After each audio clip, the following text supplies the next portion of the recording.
क्या शुभ नाम है जी आपका? भगत जी पुरुषोत्तम दास। कहाँ से आए हैं पुरुषोत्तम दास जी? मुंबई से। सर कौन सी क्लास में पढ़ते हैं आप? 10th SSC board. सर पुरुषोत्तम दास जी, संत रामपाल जी महाराज की शरण में आने से पहले आप कौन सी भक्ति करते थे? जी मैं देवी माँ की भक्ति करता था पहले, और रामदेरा जो है वो उनकी भी भक्ति करता था, और बहुत देवी देवता की मैं भक्ति करता था। आशाराम जी बापू से भी जुड़ा हुआ था, और हर महीने हम लोग देवी ओशिया माता के उधर जाते थे। क्या आप आसाराम जी से जुड़े हुए थे और देवराज जी की और जो भी भक्ति आप करते थे, उस भक्ति का आपको क्या लाभ मिला? उस भक्ति से लाभ तो कुछ नहीं मिला, लेकिन जब मैं 4th क्लास में था, तब मेरे को इतना असाध्य रोग हो गया था। जब मेरा स्टोमक एक होता था, तभी मैं 1 ईयर तक मैं बीमार रहा था। और मैं कहीं पे भी पूरे राजस्थान में मैं घूम गया था, लेकिन कहीं पे भी इलाज नहीं हुआ था। और एक भगत जी ने मेरे को यहाँ का एड्रेस दिया, और मेरे पापा मेरे को यहाँ लेके आए, तभी मेरे को आराम मिला। तो सर संत रामपाल जी महाराज की शरण में आप कैसे आए? मेरी मम्मी बहुत बीमार थी। मम्मी को चक्कर आ जाता था, कभी भी गिर जाती थी।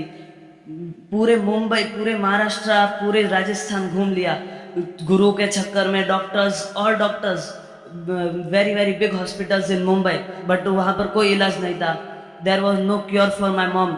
एक भगत जी ने एड्रेस दिया, यहाँ का एड्रेस दिया, और वो भगत जी बहुत पहले से पापा यहाँ मतलब पापा सतलोक आश्रम के बारे में 2000 से ही जानते थे, लेकिन 2003 में पापा ने नाम लिया था, लेकिन तोड़ दिया था, और वापस 2011 में जुड़े थे। मेरी माता जी ने और पूरे परिवार ने 2011 में नाम लिया।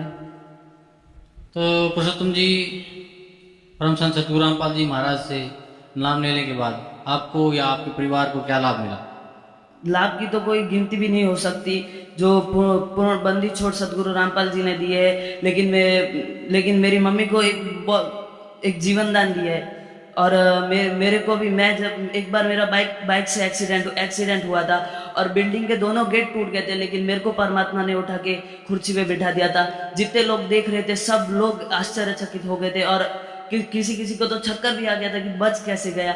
लेकिन मैंने बोला कि मैं पूर्ण परमात्मा बंदी छोड़ की शरण में हूँ, और मेरा कोई कुछ नहीं बिगाड़ सकता।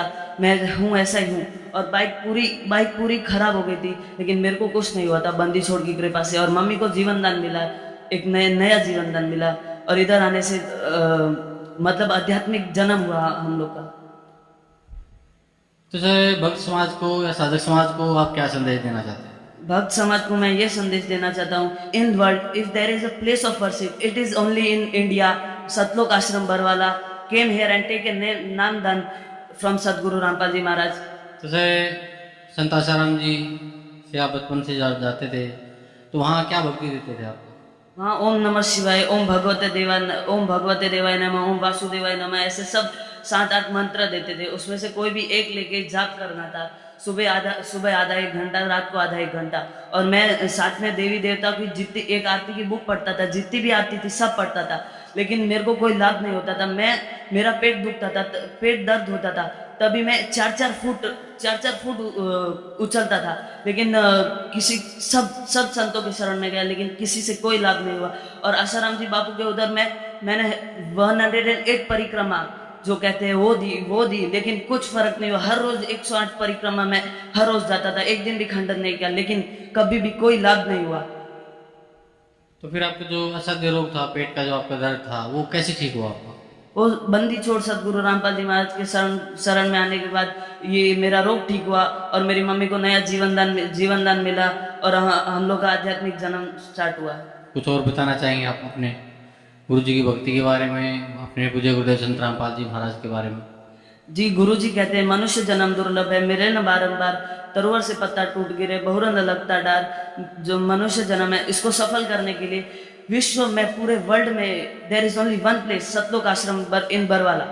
वो यहाँ आके अपना जीवन कल्याण कराए, नामदान लीजिए यहाँ से।